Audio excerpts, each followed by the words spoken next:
Good morning 11th class. आज हम next exercise 16.2 के सम को सॉल्व करेंगे। तो हमें इसमें सबसे पहले इवेंट्स के बारे में जानेंगे कि इवेंट्स होते क्या हैं। ओके स्टूडेंट, तो स्टूडेंट इवेंट्स हमारे वो होते हैं जो भी हम स्पेशल क्या नहीं, अभी जो भी हमने इससे पहले जो एक्सरसाइज किया था सिंपल फेसिस, तो हमें सैम्पल स्पेस में से जो हमें चूज़ करना होता है वही हमारा इवेंट होगा। सैम्पल स्पेस हमारा लॉन्ग कॉन्सेप्ट होता है, जो इवेंट होता है उसमें से हमको इसमें से पिक करना होता है, तो ये हमारा इवेंट कहलाता है। इवेंट्स के हमारे कई तरीके से इसके प्रकार होते हैं, तो इवेंट्स के इसके टाइप्स जानेंगे हम। तो स्टूडेंट हम जानेंगे टाइप्स ऑफ इवेंट। सबसे पहले हमारा दिया है इम्पॉसिबल एंड श्योर इवेंट्स। तो इम्पॉसिबल इवेंट्स क्या होते हैं? इम्पॉसिबल इवेंट्स हमारे वे इवेंट्स होते हैं जिसकी कोई संभावना नहीं होती है। जैसे हमारे एक डाइस में कितने होते हैं? सिक्स नंबर होते हैं, 1 2 3 4 5। अगर हमें इसमें पूछ ले डाइस में 7 आने की प्रायोरिटी क्या होगी, तो हमारे पास 7 नंबर होते नहीं, तो ये हमारा क्या होगा? एक इम्पॉसिबल इवेंट होगा। ओके, इसमें तो श्योर इवेंट्स क्या होते हैं? श्योर इवेंट्स इसमें से जैसे हमारा कोई स्पेशली श्योर पूछा गया हो कि जैसे हमारे एक डाइस में से इवन नंबर 4 की आने की कंडीशन, तो हमारा एक श्योर है कि इवन नंबर 4 पूछा गया है, तो ये हमारा क्या होगा? श्योर इवेंट होगा। ओके स्टूडेंट, तो स्टूडेंट नेक्स्ट हमारा है simple event. Simple event normally simple, अगर हम किसी भी कॉइन को टॉस करेंगे तो उसमें हमारा क्या होगा? हेड आएगा या टेल आएगा। तो हेड या टेल आने की कंडीशन हमारी क्या कहलाती है? सिंपल इवेंट्स में कहलाती है। नेक्स्ट हमारी कंपाउंड इवेंट्स है। कंपाउंड इवेंट्स क्या होगा? जिस तरीके से हमें अगर जो चीज़ चूज़ करना हो एग्जैक्टली दूसरे वाले इवेंट में जो मिलता है वही हमारा कंपाउंड इवेंट कहलाता है। इस तरीके से कॉम्प्लीमेंट्री इवेंट्स क्या होता है? तो स्टूडेंट कॉम्प्लीमेंट्री इवेंट में भी हमारे इवेंट होते हैं, जैसे ए यूनियन बी, ये साइन हमारा कहलाता है यूनियन साइन। इसका मतलब ये होता है ये ए के सेट से और बी के सेट जो हमें सेट्स दिए गए हैं दोनों में हो वो लिए जाते हैं। जिस तरीके से हम एचसीएफ लेते हैं सेम वैसे ही हमको ये करना पड़ता है, एलसीएम करते हैं वैसे ही, मतलब ए के भी इवेंट्स आ जाएंगे, बी के इवेंट्स, दोनों इवेंट्स इसमें आएंगे। इस तरीके से नेक्स्ट होता है हमारा इंटरसेक्शन। इस वाले साइन को इंटरसेक्शन कहते हैं, जो ए और बी में दोनों में सिर्फ कॉमन हो फिर वही लिया जाता है, एक्स्ट्रा वाले नहीं लिया जाएगा। जिस तरीके से हम करते हैं HCF, सेम HCF में जो होता है जो कॉमन होगा वही वाला पार्ट हम लेंगे, इसी को हम कहते हैं इंटरसेक्शन इवेंट। तो स्टूडेंट इस तरीके से जब हम क्वेश्चन सॉल्व करेंगे तो इसको तो हम अच्छे से समझ सकते हैं। तो हम सीधा एक्सरसाइज में आएंगे। तो स्टूडेंट नेक्स्ट इसमें म्यूचुअली एक्सक्लूसिव इवेंट्स, ये मेन इवेंट है, इसके बारे में समझेंगे। म्यूचुअली एक्सक्लूसिव इवेंट्स, जैसे हमको ए सेट्स दिया है, ए के हमें 1 3 5 दिया है और बी के सेट्स किसके दिया है? 2 4 6। मतलब जो ए के हमारे सेट्स होंगे जो अवयव होंगे बी के अवयव में दोनों एक दूसरे में नहीं होना चाहिए। मतलब बी के ये 2 4 6 हैं तो इसमें नहीं होना चाहिए, और 1 के हैं ए के जो सेट्स दिए गए हैं 1 3 5 जो इसमें नहीं होना चाहिए। तो इस कंडीशन में हमारे क्या कहलाता है? ये म्यूचुअली एक्सक्लूसिव इवेंट कहलाता है। ओके स्टूडेंट, तो ये म्यूचुअली इवेंट्स क्या होता है? अगर ए किसी के भी सेट्स दूसरे सेट्स में नहीं पाया जाए, मतलब जो सेट्स के अवयव एलिमेंट्स है दूसरे वाले सेट्स के एलिमेंट्स में नहीं होना पाएगा, तो इस तरीके की कंडीशन को हम म्यूचुअली एक्सक्लूसिव इवेंट से रिप्रेजेंट करेंगे। ओके स्टूडेंट, तो इसी बेस पे हम क्वेश्चन को सॉल्व करेंगे।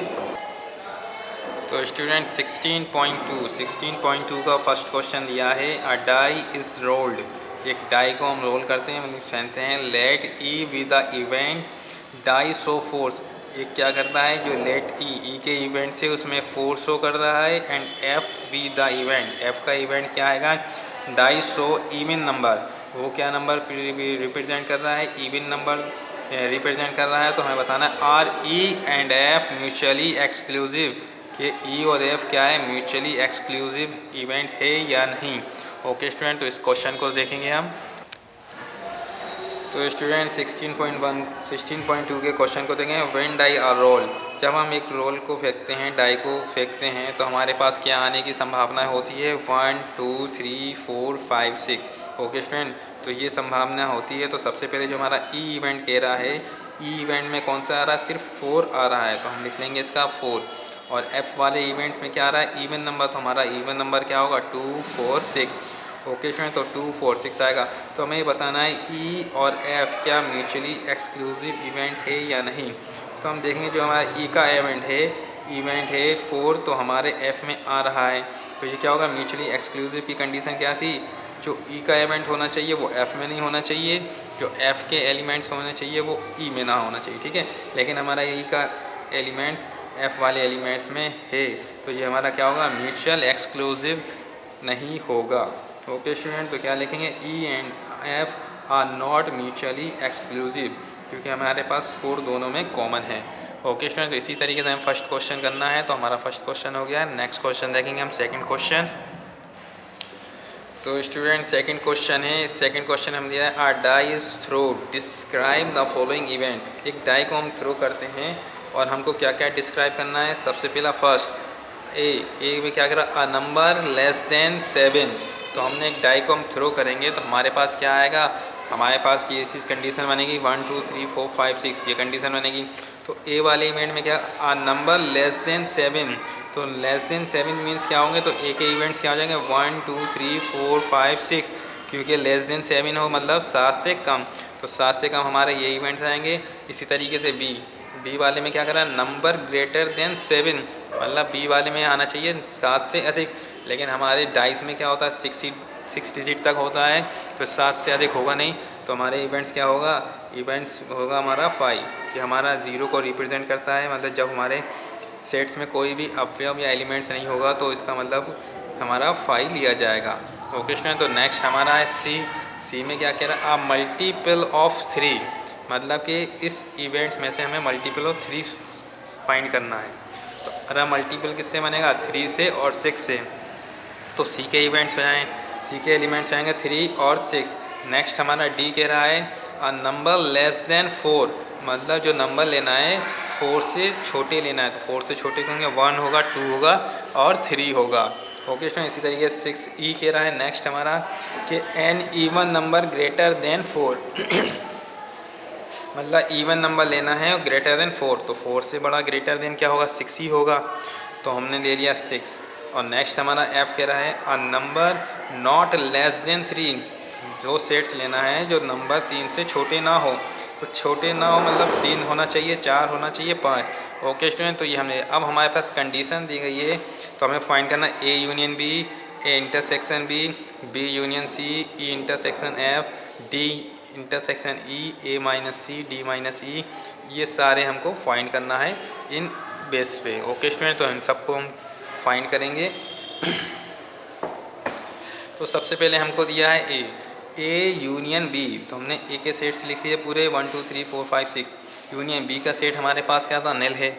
यूनियन का मतलब होता है हमारे पास सब इवेंट आना, तो हमारे पास जो इवेंट है वो लिए जाएंगे, इसके इवेंट कुछ नहीं है तो वो लिए जाएंगे, तो सिर्फ हमारे ए यूनियन बी के इंटरसेक्शन क्या हो जाएगा 1 2 3 4 5 6। ओके स्टूडेंट, इसी तरीके से नेक्स्ट हमको दिया है बी, इसमें हमें फाइंड करना था A intersection B. Okay student, तो ए के सेट्स हमारे पास मिल जाएंगे 1 2 3 5 6, और बी का सेट्स हमारे पास कुछ नहीं है इन्फिनिटी, तो हम इसे काय से डिनोट करेंगे 5 से। तो हमारे पास इंटरसेक्शन मीन्स होता है जो दोनों में कॉमन हो, तो हमारे पास में सेट्स नहीं है उसमें, तो दोनों में कॉमन नहीं है, तो हमारा आंसर 0 होगा। तो जब हमारा नील होता है सेट्स, तो हमें इसे काय से रिप्रेजेंट करते हैं, 5 से रिप्रेजेंट करते हैं। ओके स्टूडेंट, अब नेक्स्ट हमारा है बी यूनियन सी, तो बी के सेट्स हमारे रहेंगे 5 और सी के सेट्स होंगे 3 6। तो हमें यूनियन मीन्स होता है दोनों में कॉमन हो वो लेना है और दोनों जो है वो भी लेना है, तो हमारे पास सेट से 3 और 6, तो हमारा आंसर 3 6 हो जाएगा। इसी तरीके से हमें डी दिया है ई इंटरसेक्शन एफ, ई इंटरसेक्शन एफ मतलब है ई के सेट्स और एफ है, तो ई के सेट्स हमको दिए थे 6 और एफ के क्या 3 4 5 6, तो हमने ए के सेट्स लिए। इंटरसेक्शन मतलब जो दोनों में कॉमन हो, तो हमारे पास यहाँ भी 6 है और यहाँ भी 6 है, तो यही चीज़ कॉमन आ रहा, तो सेट्स हमारा हो जाएगा ई इंटरसेक्शन एफ की वैल्यू हो जाएगी सेट 6। ओके, अब हमें निकालना है डी इंटरसेक्शन ई, मतलब डी के सेट्स, तो हमारे पास डी के सेट्स है 1 2 3 और इंटरसेक्शन ई के सेट्स हमारे पास 6 है, तो इंटरसेक्शन का मतलब जो दोनों में कॉमन हो, तो हमारे पास यहाँ 1 2 3 है, लेकिन यहाँ 6 ना यहाँ है, 1 2 3 ना है, तो कुछ कॉमन नहीं है। तो जब कॉमन नहीं होगा तो हम क्या लेंगे, 0 सेट्स को हम रिप्रेजेंट करेंगे 5 से, तो हमारे इसका आंसर हो जाएगा 5। ओके स्टूडेंट, इसी तरीके से हम नेक्स्ट देखेंगे इसका। नेक्स्ट हमें निकालना ए माइनस सी, मीन्स ए वाले सेट्स लिख लिए हमने, माइनस ये का सी का सेट्स, तो हमने सी। ए माइनस सी का मतलब है जो माइनस के सेट्स हो गए सी, ए में से हटा देंगे, सिर्फ ए वाले अब जो प्लस के होंगे वही वाले एलिमेंट्स लिए जाएंगे। तो हमारा 3 से 3 कैंसिल हो जाएगा, 6 हटा दिया जाएगा इसमें एलिमेंट, तो क्या बचेगा, 1 बचेगा, 2 बचेगा, 4 और 5। तो ए माइनस सी की वैल्यू क्या आ जाएगी, 1 2 4 5। ओके स्टूडेंट, इसी तरीके से हमें डी माइनस ई फाइंड करना है।